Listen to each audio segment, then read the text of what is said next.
you're fine. You can touch me. I'm not sure that I don't know. It's cancer. But I'm going to try to begin. Thank you all for coming. In the spotlight once a month, first Wednesday evening of the month, and that's tonight.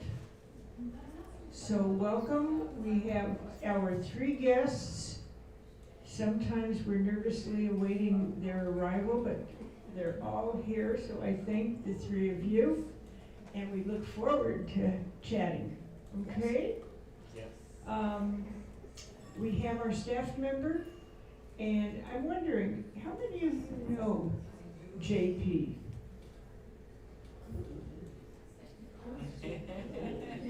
And that's because, well, he's going to tell us. He's, I guess, primarily, if not completely, in SAGE and memory care. Is that right?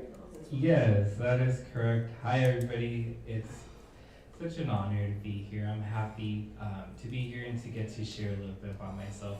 Yes, I am primarily in memory care and SAGE. I am in charge of the activities there.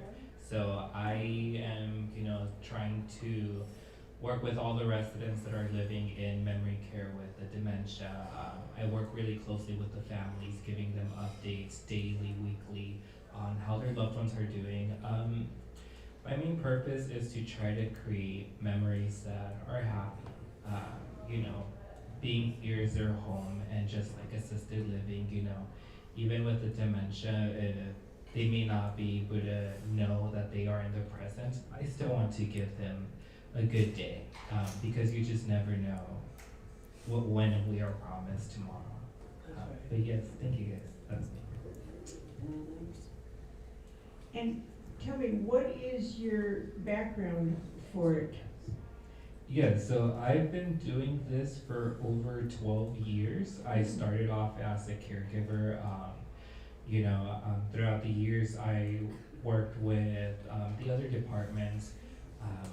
I've even had the pleasure not just being like an activities director, but I've also have experience being a memory care director, working with the nurses. I've also done sales. I've worked in the kitchen, so I know all of the ins and outs when it comes to senior living. So I'm really happy. Oh, sorry about that. I'm happy to learn those skills. My background in this has just always been healthcare. I am a certified medical assistant. I have worked with doctors and plastic surgeons out in Venice Beach, California. But primarily, I always come back to senior living just because at the end of the day, I feel more rewarded when I go home compared to working with the celebrities, with Botox, just plastic surgery. I think senior living is just more of a rewarding field for me. I think we'd be interested to hear a little about that, though. You had experience, you said, in Venice. Is that where you worked with celebrities? Yes, I worked with a really well-known, he's just more in the Hispanic community.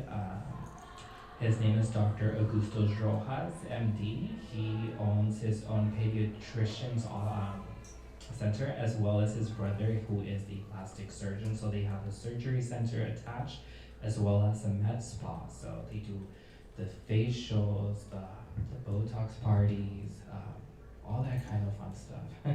But as well as, the doctor, being a pediatrician, I got to work with children as well. And it was really good. Now, what did you do there? It wasn't not activities then? No. So I was the medical assistant. I would work with the patients, scheduling them in. I also worked in the back office with the doctors. I drew blood, gave vaccines, just assisted the doctor with anything that he needed. If the surgeons were in and they needed another medical assistant there for support while they were doing consultations, I would just be there to assist the doctors as well. And just to help the nurses as well. We had registered nurses as well. Just pretty simple administrative stuff, but needles and blood and vaccines. Where was your first job? My first job was right out of high school. I went to high school in Palos Verdes, Peninsula. to a high school. Right across from my high school was a senior living called the Canterbury. They are in an independent living as well as an assisted living and a skilled nursing.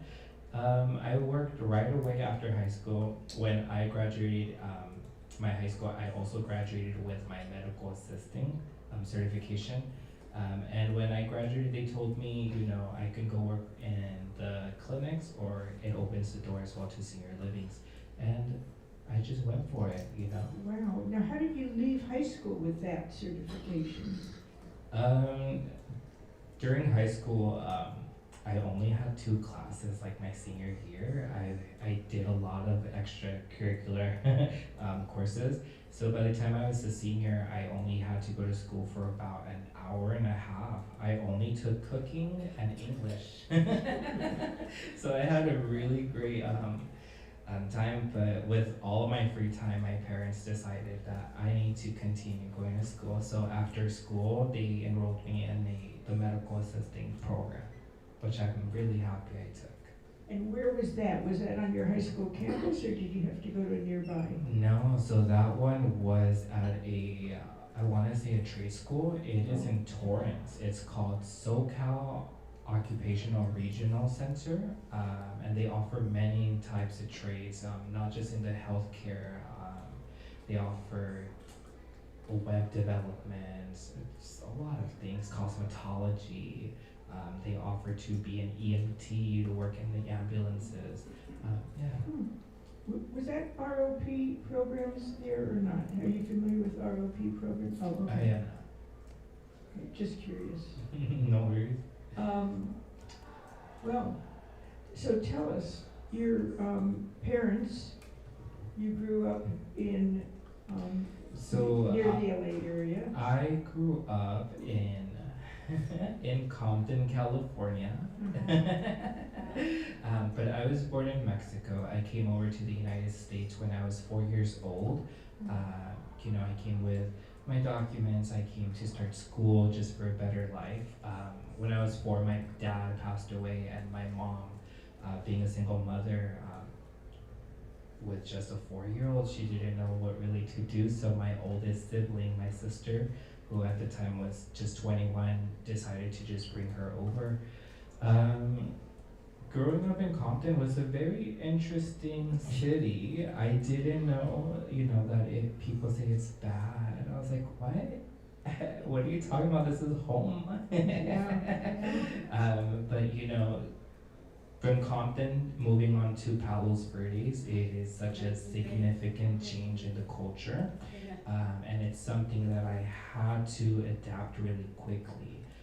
You know, not just the culture, the education system as well.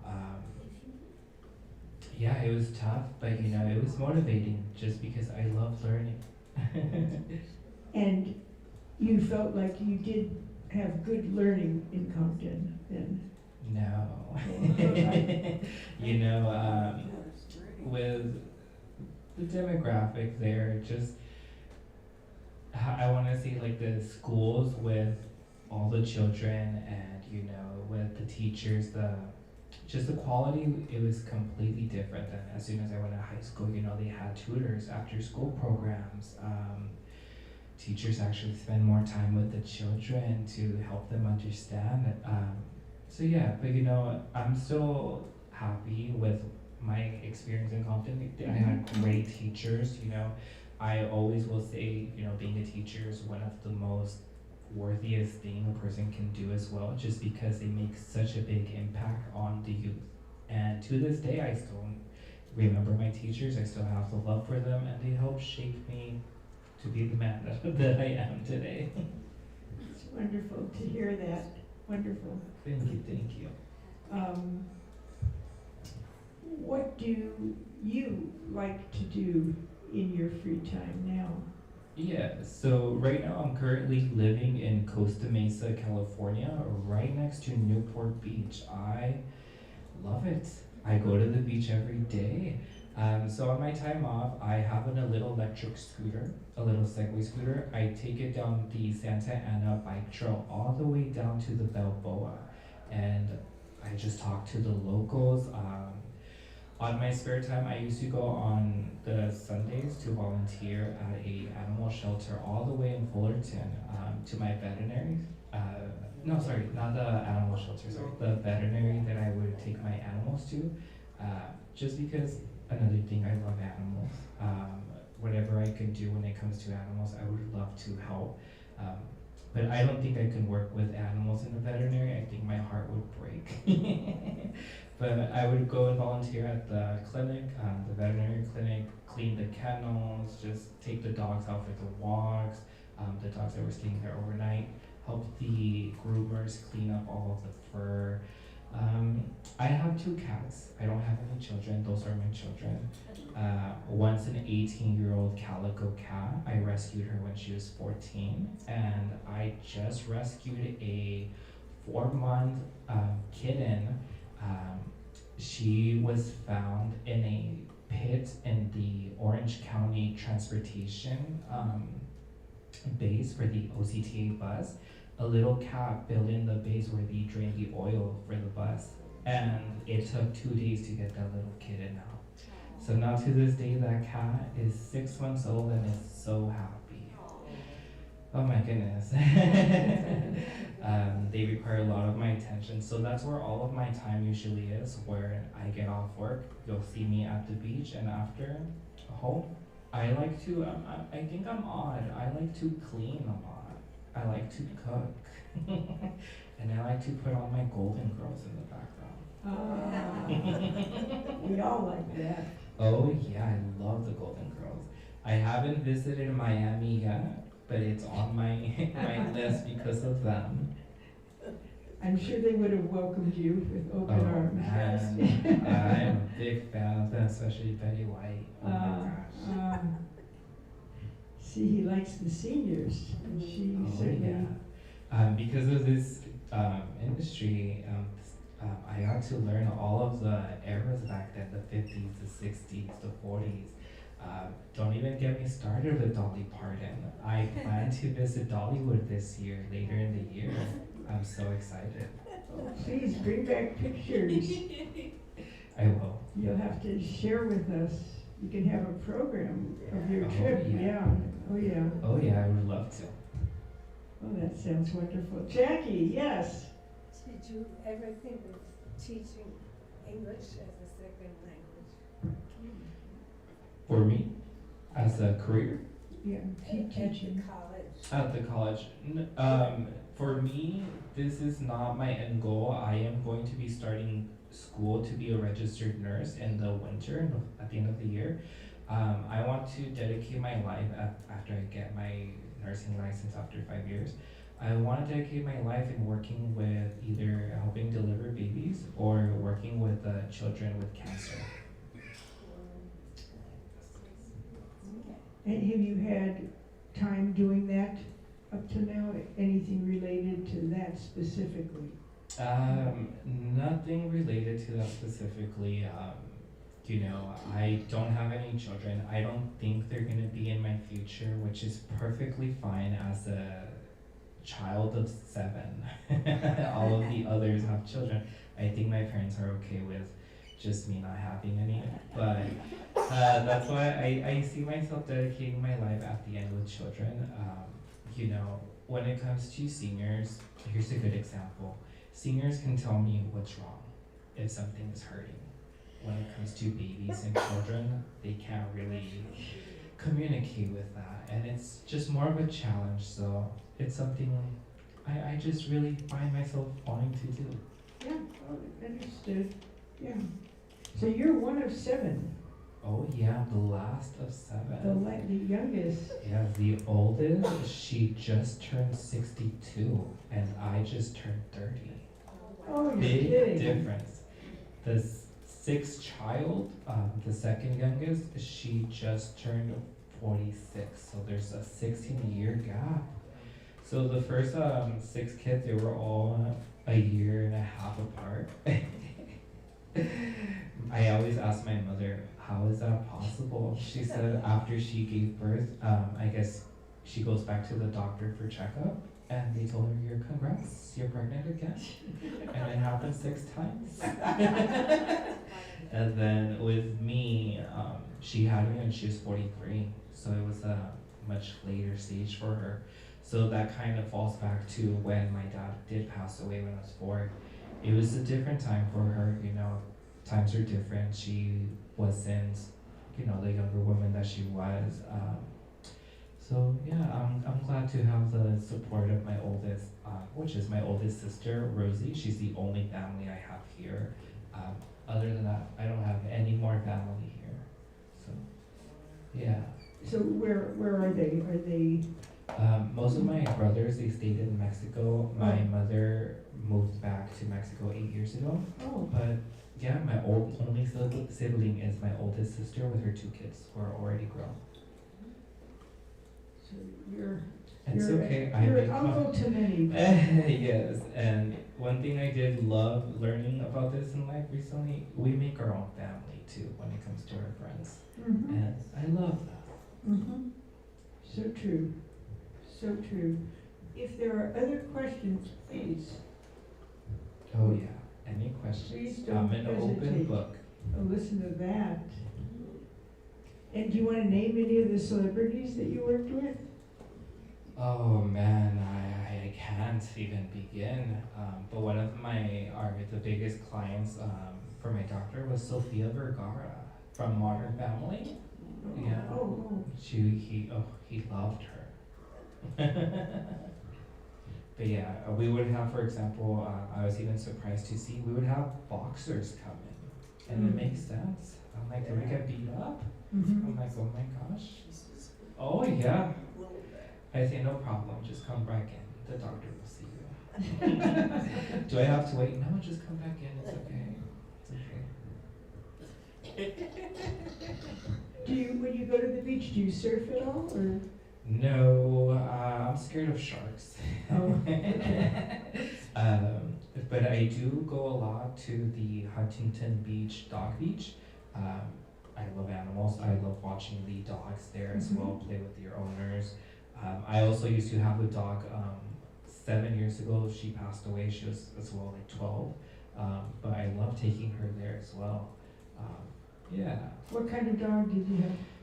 I had 2. I had just a black Labrador, a pure Labrador, and I also had a Labrador mixed with I want to say pit bull or something else. She's a chunky girl. They're really best friend sisters, but you know, as time comes by, I had to say goodbye, Yeah. and it was really hard. Of course. Of course.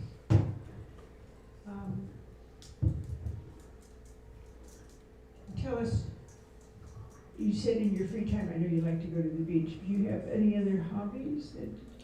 Yeah, any other hobbies? I love painting with acrylic paint. I just love painting big canvases. Art is amazing. You can create anything you like.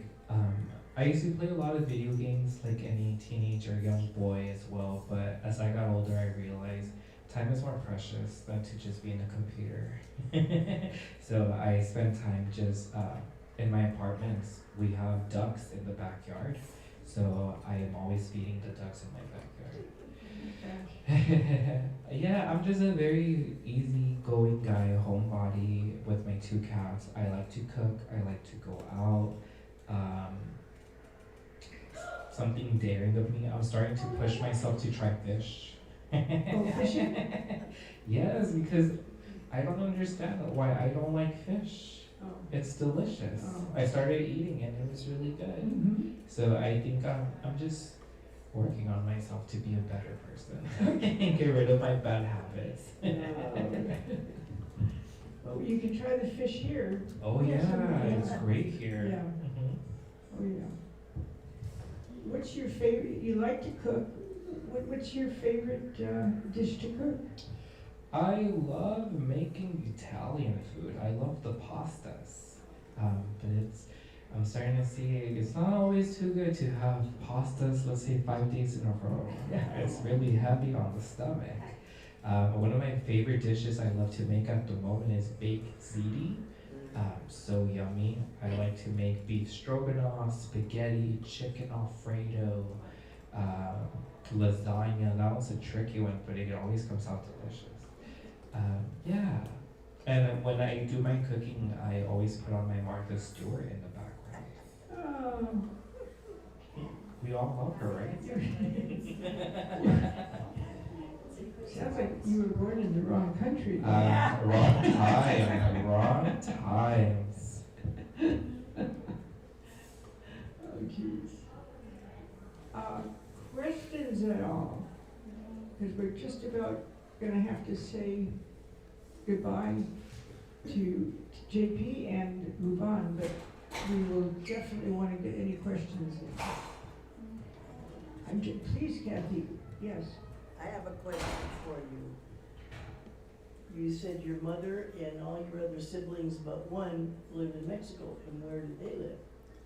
Yes, my one sibling that lives here, she lives in Menifee, so it's by the Temecula area, which I love because this is bad. I love going to the casinos. This is bad. I give myself a budget, $100. That's it. But you know, I have fun playing the penny slots.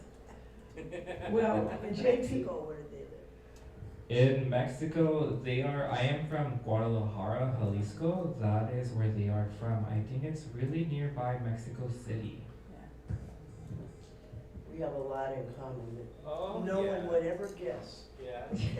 oh, we're gonna find out, hopefully. Because you mentioned the gambling, I just have to Oh, add. yeah, let's do this. Have you heard, Myra will be telling you about it. You know, we have a casino night here Yes. in August. Has she Oh, told you yes. anything about it? Yes, and I've seen the pictures too. Oh. I am so excited. I'll tell you, you won't recognize the place.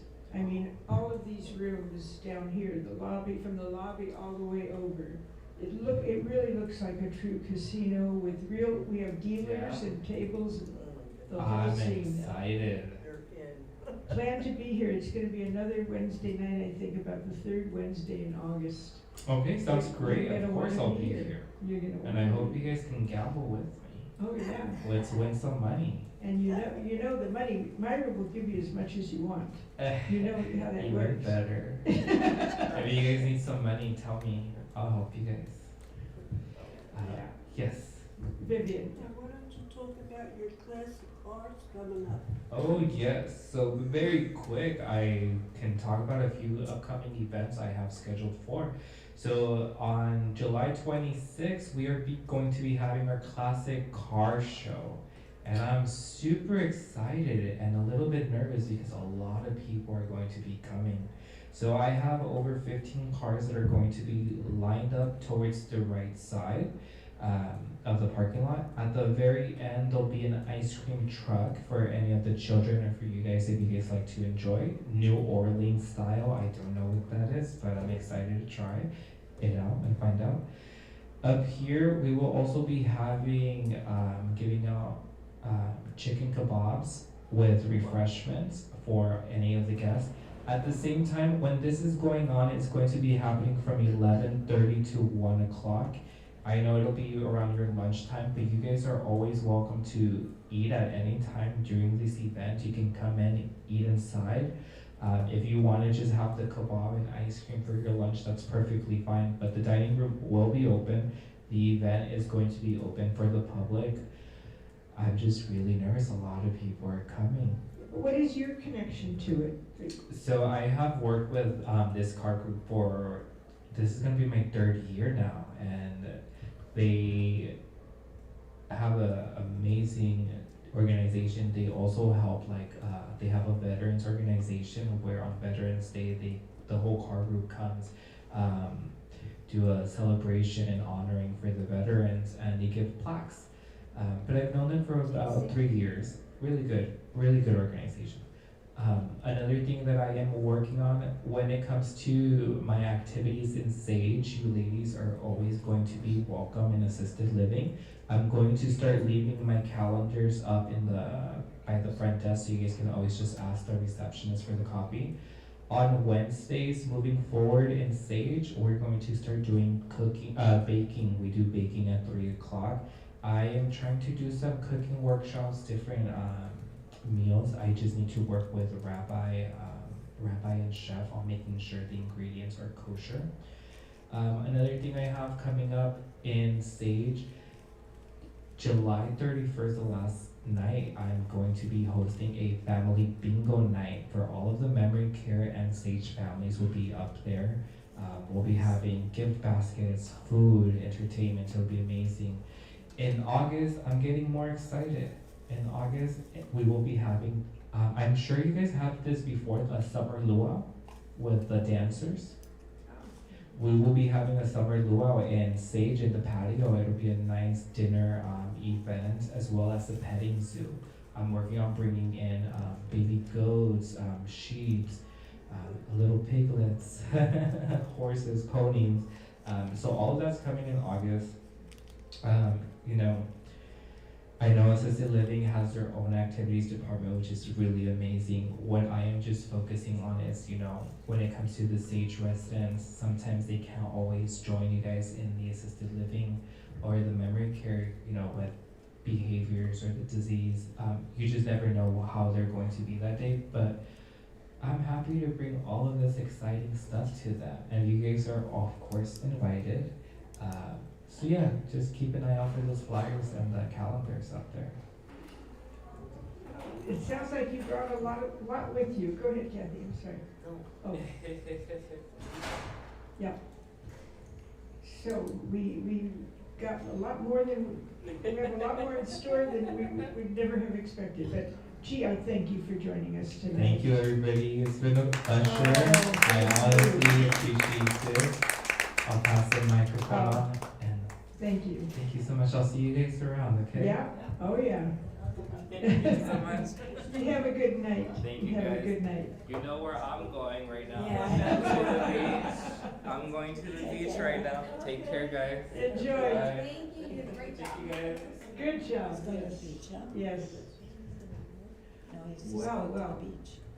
I didn't expect that. Right, that's a busy night. Isn't that something?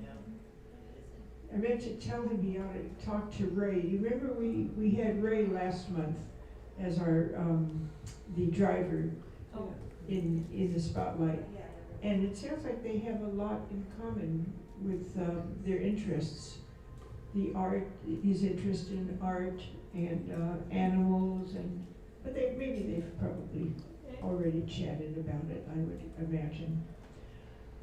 Well, we move on to a lovely couple who were so gracious about accepting my invitation. I have to thank you. And it's not always that easy, so please, you were wonderful sport about it, but so it's wonderful when you make it that easy for me. So this has been a good month. So welcome, Kathy and Marty. Let's start with Kathy and hear all about your life.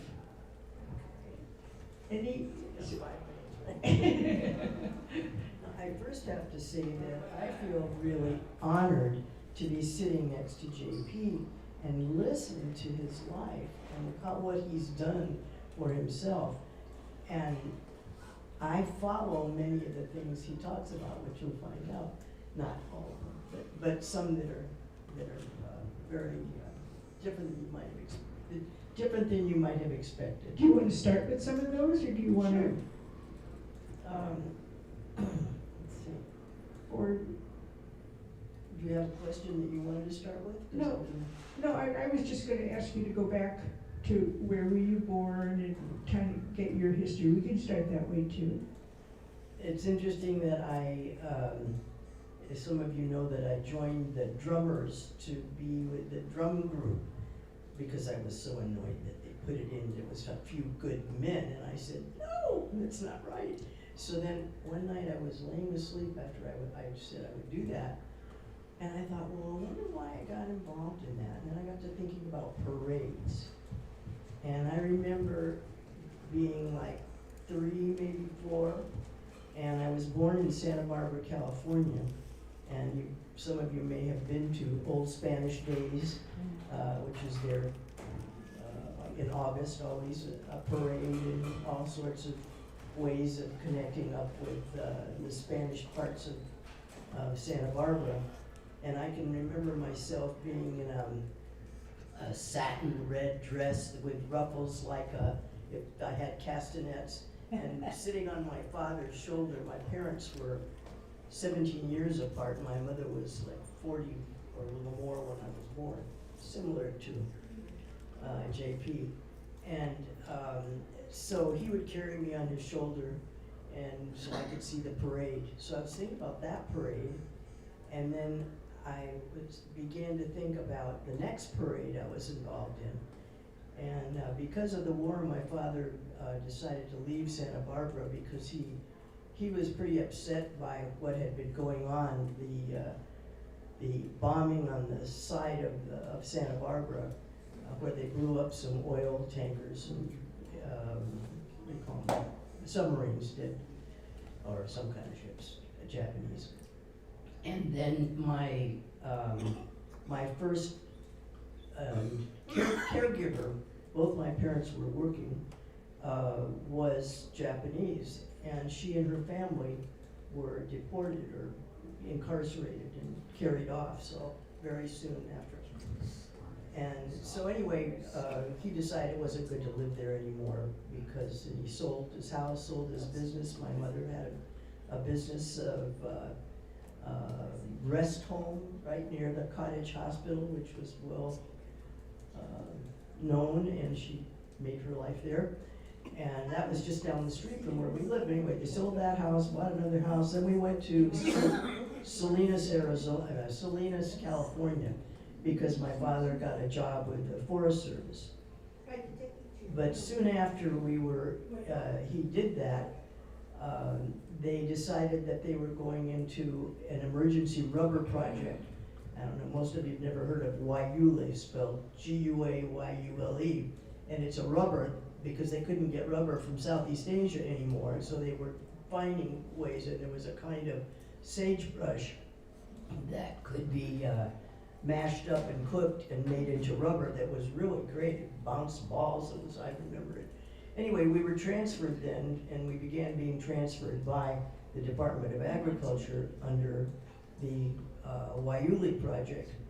And we went to El Paso, Texas, and we drove all across in my mother's aunt who had left her a car. So it was a big black car, took a lot of gas, so we didn't drive much after we got there because of the war. And my mother, being the person that she was, decided I shouldn't waste any more time. I had been in kindergarten, I think, but not for long. And she said, I think you should go across the border and go to school in Juarez. And she dug out a colegio model school that she thought I would be, they would treat me well. And so I went every day for the next year, and they had siesta from 1 o'clock to, or 12 o'clock to 3 or whatever it was. And so I went home with one of my little classmates, and her mother would make good tortillas and butter, and so I would eat lunch and have whatever they had. And so I got to know that Iglesias family and kept up with them for a long time. And we only lived there about a year, but many things happened there. The war was on, bombers fell on the mountain with really terrible pictures, lots of drunk soldiers crossing the border, upsetting me because the MPs were mistreating them, and bending their arms, and I said, Mom, tell them to stop, So anyway, I grew up in that kind of milieu where there was no housing because my father had a child, and so he looked all over. We lived in a motel for a while that had, anyway, I remember lots of things about that. Which country were you living in? We lived in El Paso, in the U.S. Oh, so you were in the U.S., but Yeah, you went over the every day border. we'd take the streetcar. So within 18 months, within about 3 months, I stopped crying at the school, and I spoke Spanish from then on. So my entire life I've spoken Spanish. And everybody was amazed because I spoke immediately without an accent and, got along fine with, and I felt that was my next parade because Viola, my little Iglesias friend, she, I don't know who she was, but she and I were the majorettes in the main, I probably must have been Cinco de Mayo parade. And so I had the proper hat and all the outfit and marched in that parade. So there was my other parade. And then I remember lots of other parades in my life. And especially, let's see, we moved a lot from then. 1 year there, 1 year in Phoenix. We went to the borders. When I wouldn't lose my Spanish, we moved to, my mother went to Nogales, and we spent the summer in Nogales. Very, very hot, very miserable, but I went to a school where they taught Spanish. So then we moved to Phoenix the next year, and she found somebody for me to talk Spanish to there, and I learned to swim. And then we moved to Bakersfield, another hot place. All these places grew that Waiuli bush, and my father worked dealing with that. And that was, they also had German POWs working in Bakersfield in the fields. And so we had connections with them. They would give us books and show me things in German, and I thought that was a little scary sometimes. Did your parents speak Spanish? No. No Spanish? No. So then the war ended and we moved to Redding, California, because my father went back to Forest Service and they had a place for him there.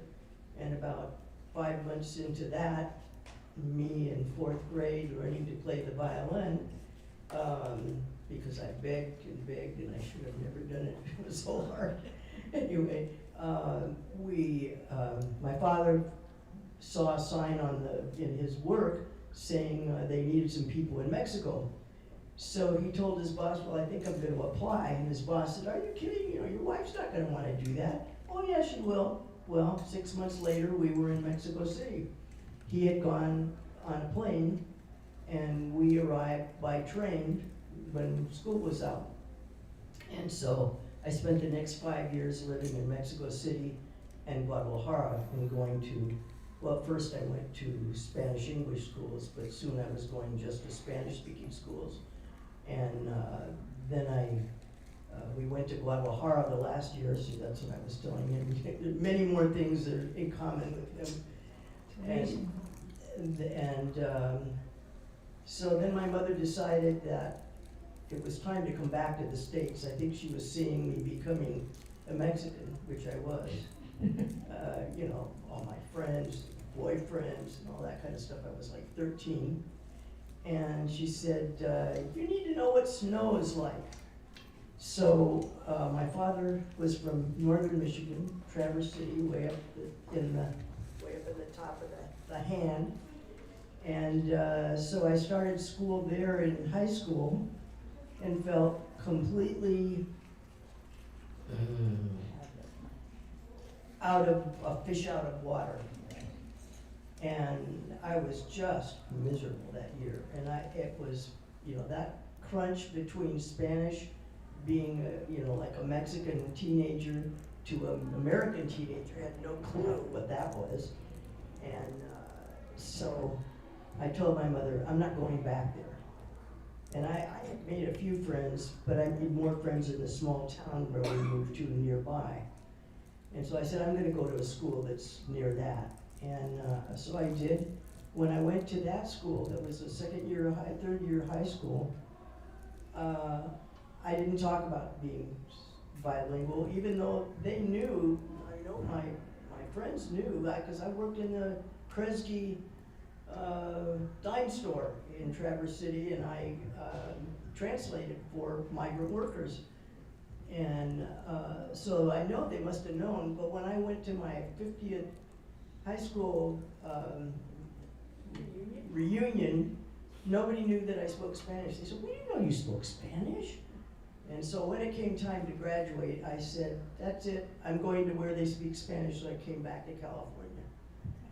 So I went to UCLA, And I began meeting a lot of people from many different backgrounds at UCLA, and that was good. What'd you major in? I majored in Spanish eventually, in Spanish American literature. I have a master's in Spanish American, well, in Latin American literature. And that was good. I enjoyed that very much. And then I taught in Santa Monica City College. I did student teaching there, whatever they call that for college. And then I was eligible for a certificate to teach junior college at the time, community colleges. But then I got a job in San Diego and taught high school Spanish. But by that time I had gone and looked for another job when I graduated, and I went to the, county to look for jobs, and I looked at social work and I looked at all that paper and I said, I don't think so. And then the next person took me to the juvenile hall. And so I thought, that sounds interesting. So I worked from 6 to 2, taking care of young ladies that were incarcerated there or interned or whatever you want to call it. And that was a very worthwhile job for me. I learned a lot. He's talking about going to Compton. Well, I had never been around that many black people. I've been around a lot of Mexicans, but never any black people. And I kept thinking, these poor kids, here I am straightening their hair. Little I know about hair straightening. I was worried that they were going to get burned or whatever. Because you just put a metal comb on a plate and heat it up and straighten hair for them. And it was, but anyway, I learned a lot from them about a lot of things, including Compton, I'm sure. And then, guess what? I met Marty. Just get, I knew that was next. So now he can continue. Oh, look at that, she's handing it over. Let me, Thank I you. do respond to your questions also. Yeah, that's better. I messed up and didn't listen to her. no, there's no such thing as messing up. We want to hear the story straight from you, and whatever you want to share, that's why we're here. So please don't feel that way. Marty, so you met your wife, where was this? In juvenile hall. Oh. We units that had the toughest kids in the program. She had the girls, I had the boys. And a lot of our kids were either homosexual or had been molested by someone. And so we all had them in private rooms and we fed them right in the unit. So, and I did that I was a probation officer for about 10 years. I ended up working as a field probation officer in East Los Angeles, where I worked with adults and children. And ended up working with caseloads of like 200 adults who had gotten in trouble with the law. And you couldn't really manage 200 people, but that was the job. We had to do that. So I had them like on a merry-go-round coming in and going out.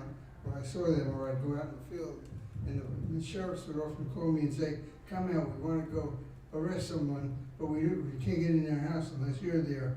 So I'd escort the sheriffs to somebody's house who had to be arrested.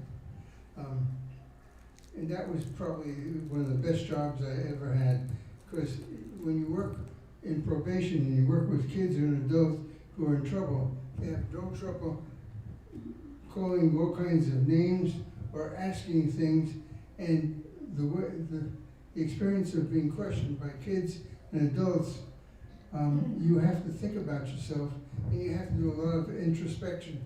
So you learn about who you are and what you are, and what the buttons are that people can press. So I became very aware of what people's buttons are and how to keep them from pressing mine. If I need to, I could press theirs. We did that for a while. We started our own business then, and we became consultants. And Kathy at that point was working in Head Start as a social work person, and so she would get money for professional volunteers. So I would volunteer and come in, and we'd do training for her staff. And then we ended up saying, we like this, let's do it some more. And so we started a management consulting business, the two of us. And we ended up training most of the supervisors and many of the managers in the correction system here. We worked in customs, we worked in border patrol. We did a whole bunch of government stuff. And then we ended up working in schools with superintendents and with classroom teachers and their assistants and the parents of the kids who were in the program. And after a while, I became a board member of a Head Start organization that had like 20 locations. And so I decided I was going to find more about how could you help kids become successful in their lives. So I spent a lot of time doing research with a couple of other people in developing self-esteem models based on Erickson's developmental model. I don't know if any of you are familiar with Erickson. Anyway, we decided we really liked doing that, so then we expanded our business out. And we went and we emigrated to Australia. And we spent a couple of months living in Australia and decided it wasn't for us. So we turned around and came back. And we had taken Kathy's father with us because he liked her better than the rest of his kids. And he was like 82 or 84. And so we took him there. And the only thing he wanted to do on the trip was stop in Japan and get a massage person to walk on his back. So we stopped in Australia, Tokyo on the way back, and my father-in-law wouldn't tell us what happened, but he said he had a good time at 84. Then we moved to Pasadena. When we came back, I got my little job back, stayed there another couple of years, and then we continued moving on and doing work in large corporations, in school districts with superintendents and boards. We worked with aerospace companies, banks. Interesting story about a bank. We got to know a banker who worked for Citibank, and he was the senior vice president, the top 5 people in the corporation, one of them. And we got to know him fairly well, and then realized he was walking around like he was a basket case. He was shaking all the time. And so we talked to him about it, and he said, look, when you're at that level, everybody is waiting to be the next head man. And I'm not sure who the head man was at that point. It may have been Jamie Dimon. Anyway, this guy said, no. We tried to help him figure ways of getting around and doing it, getting through this. And he wasn't ready, so we lost connection with him. But I enjoyed a lot doing consulting with heads of prisons. I'd go in and get in their face and tell them the truth, because many of them didn't want to hear it. Everything was perfect, like Trump. But they needed to know the truth, so they were willing to take the hard medicine and have someone talk to you and tell them to their face what was really going on in the institution. Because we would go in there and we'd spend time talking to all levels of staff, so we knew a lot what was going on. Tell a story. I'm gonna ask him something else later. No. I'll tell a story about Oh, a couple wait. of those things. Kathy wants to add something to No, it. you want to tell anything? Sound like you were wanting to know. No? He's talking about the warden at San Quentin and the warden at, it was called Susanville, I don't know if it has a different name, another prison. Because we worked in both of them separately, different times. And being in San Quentin is quite an experience and an experience of having, we would do vertical teams, so we'd have the warden, the people under him, the people maybe the next level, and work with them about what we were hearing from everybody else, and how might that be a different way of doing it, and use them, you know, to say, okay, now you've tried this and that, what else could you try? Anyway, we work on those kind of things and on skills and how people talk to one another and how it might be different if they spoke in a different manner. And the other one that I wanted to say was Susanville, which is way up in Northern California. They had just had a group of people that were talking about women coming into the prison working all different jobs. So when we got there, they said to me, oh, so they sent us a pregnant one because you didn't think we'd hit you. This is staff, mind you. And I said, well, I didn't think you would. Anyway, he went and I spoke to different groups. He spoke to different groups all night long. So we got the night staff, but they never talked to night staff. They never talked to all three staff, you know. And so then it came to Marty's job the next day to talk to, what was his name? I'm sure he's dead by now. What was his name? Pete? No. Anyway, Marty sat him down and said, look, this is what's going on in your institution. They were throwing snakes in black people. They had just introduced more blacks and women into bathrooms when the guy was in there. They were doing all kinds of terrible shenanigans and mistreating staff, never mind the prisoners. And so he said, you know, you gotta get this stopped because you can't run an institution like this. And they'll all be against everybody else and they'll be against you. So he eventually went to Folsom and we met him up, a couple of times later, and he said he would have never made it to Folsom. I thought if he hadn't have talked to Marty that day. Yeah, it's good. What else did you think of? And why did we go to Australia? Oh yeah, in the middle of all this, we decided we got tired of all this stuff that was going on around the country.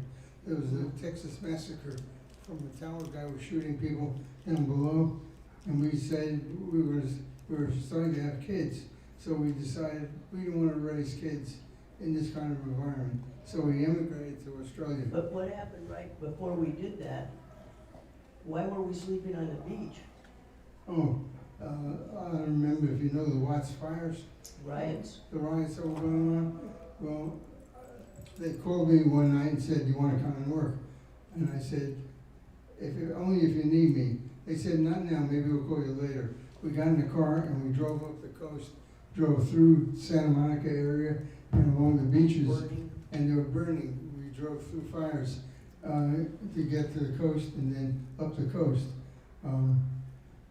But it was, you know, life experiences, they challenge you, but they're always fun to do after, especially when you can think about them later. Yeah, and we had the good luck of being able to come back. So, you know, we emigrated, we had experiences there. When we came back, we knew where we were gonna live because some of the people that made my wedding dress that I had got on a trip in Morocco,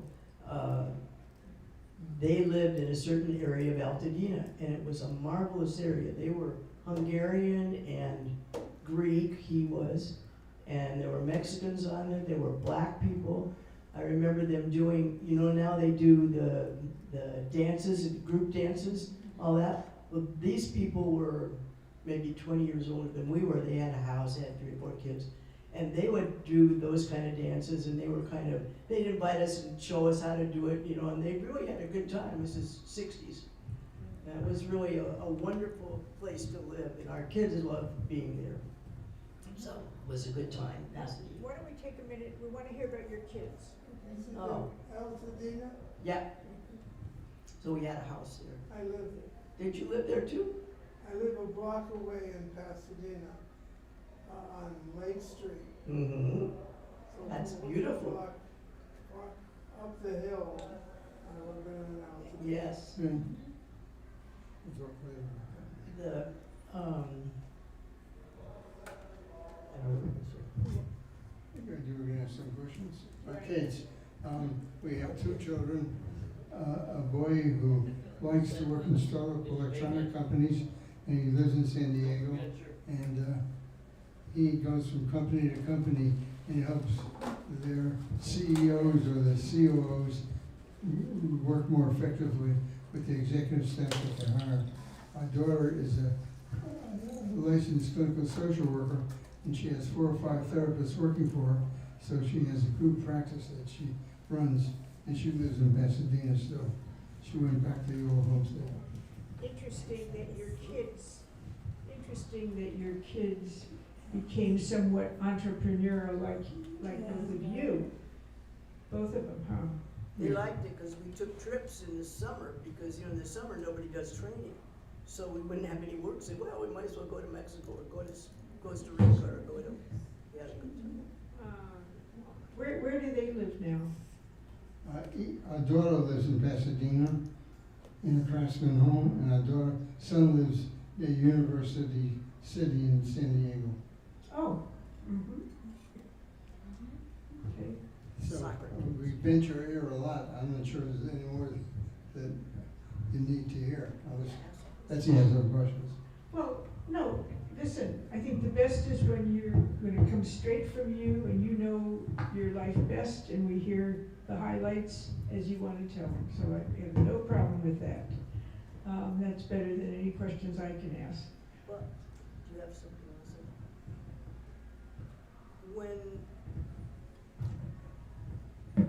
I'm gonna bring you current because that's something that's real important to me. The experiences that I had of living on the border and understanding, and then we had a place in Rosarito, so we'd go back and forth a lot when we lived in Pasadena.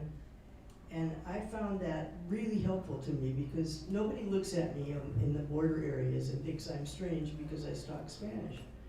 There are many people who speak Spanish and English well in border areas, or in any border area you would find that. And so I started calling myself a border person, because I felt very in between. In Michigan, I certainly learned how to not be in between, and that was very successful. I was very happy with that, but that was not me. That was a new character that I actually put on, I would guess, if you think of it you could think of it that way. And so I became a northern Michigan rural person, basically. And I picked cherries, and I drove tractors, and I did all kinds of things, like worked in a cherry factory,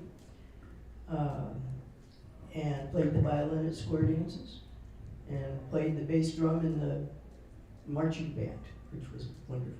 Loved it. Bass drum you played? I did.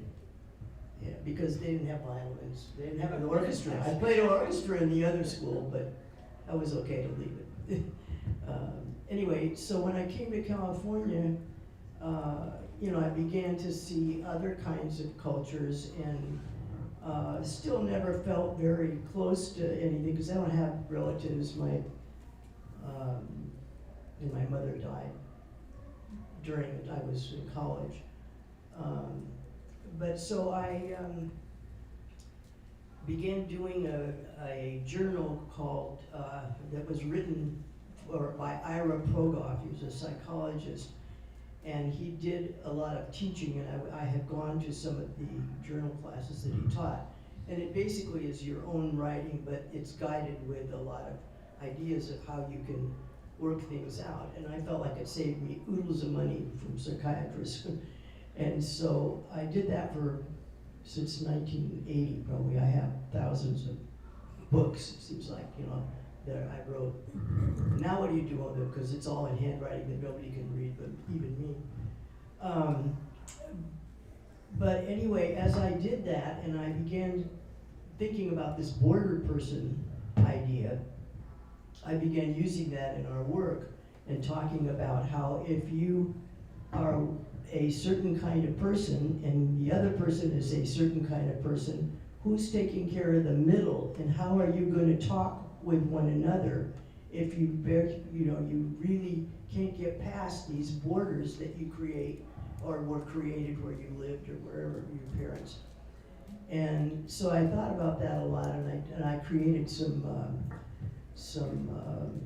ways of people experiencing that in the classes that I would teach about how, for anybody, that they were maybe included in some of the supervisor classes that we taught for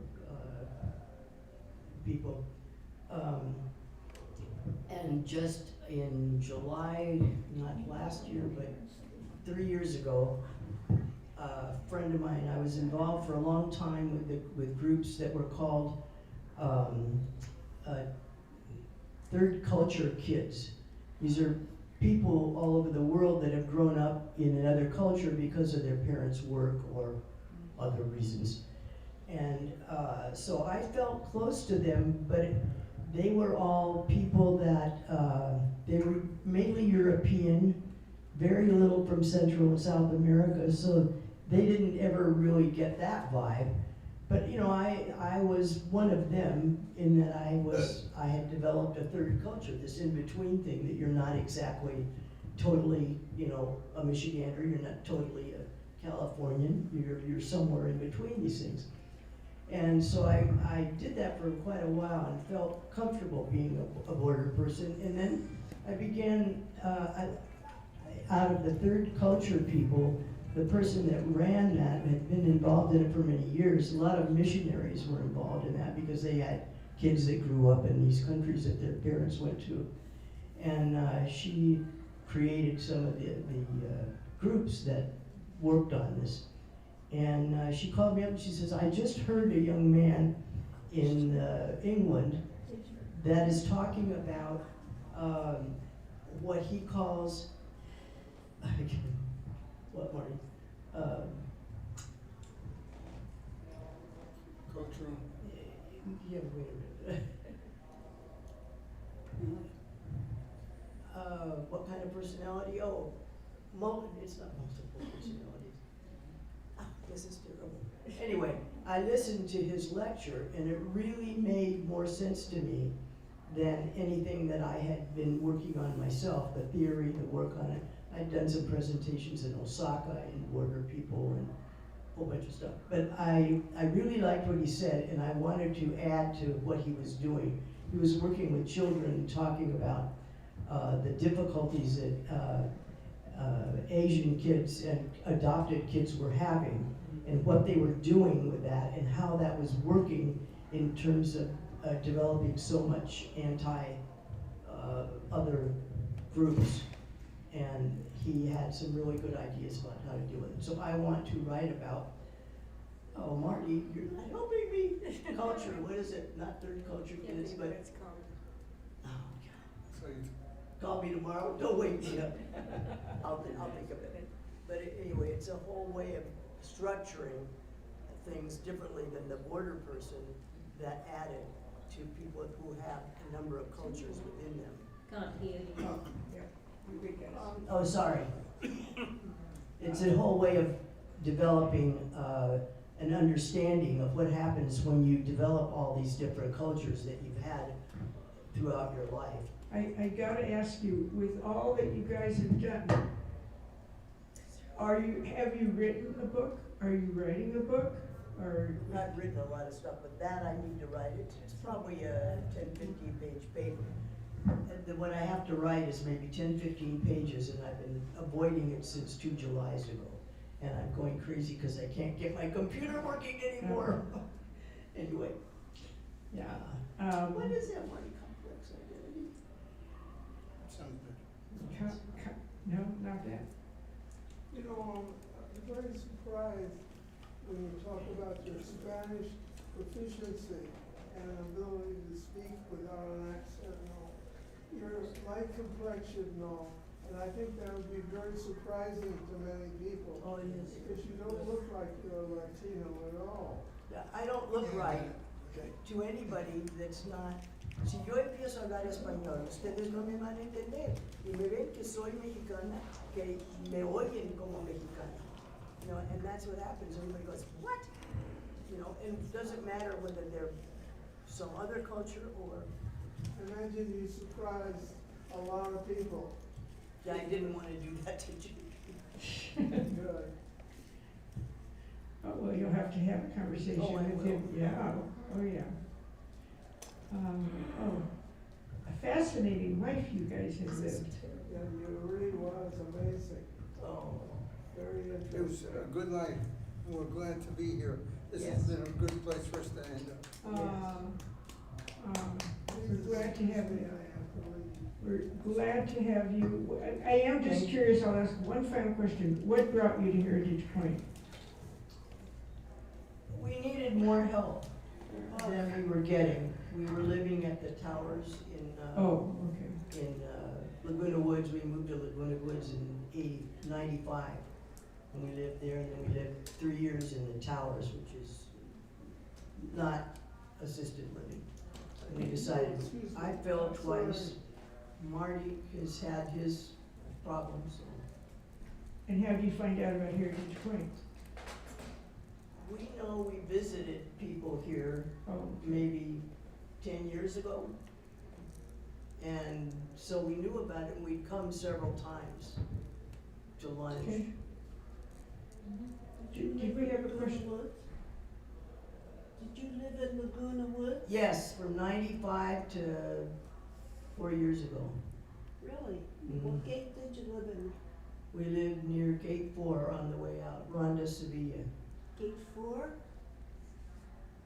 Some lived at Gate 5. I lived in Gate 2 for 30 years. Yeah, and we never ran into each other. How come I never saw you? You probably saw Marty. No, Yeah, he was on the board of United for a long time. never saw either of you. It's a pleasure to see you now. Thank you. Well, it's a pleasure to be here, let me tell you. We've been here 2 months now, and we find the people, well, I'll tell you, my daughter, she came and had dinner before we had signed that we were coming here, and she sat in the dining room, she kind of looked around, she said, yep, this is a good place. And it's the feeling level that's so critical here, that people speak to one another, they care about each other. It's just wonderful. Well, I just discovered, I looked up and it looks like, I was not aware that tonight's In the Spotlight was being streamed. Oh, So if we could check with Annie, and you'll be able to share with your children, if you wish, tonight's interview. Thank you. So I think I've come up with my name, it's Complex Identities. Complex identities is what she was. And how what that does to your life and how you view the world in a different way by having a complex identity. So you'll get more if I ever write it. Yeah, well, I want a book though. I'm thinking we should, based on your life experiences, my goodness. Well, I thank you, folks. Thank you. I thank everyone for coming. Thank you, Marty. Thank you, Kathy. It's an honor to be asked, and I hope we didn't bore you to death. Not at all. We will do it again next month. And next month, I'm trying to plan something a little special too for In the Spotlight next month. So stay tuned and we'll do it again. Thank you. Work on this life like that. I hope so. Happily. Yeah. Thank you guys, thank you all.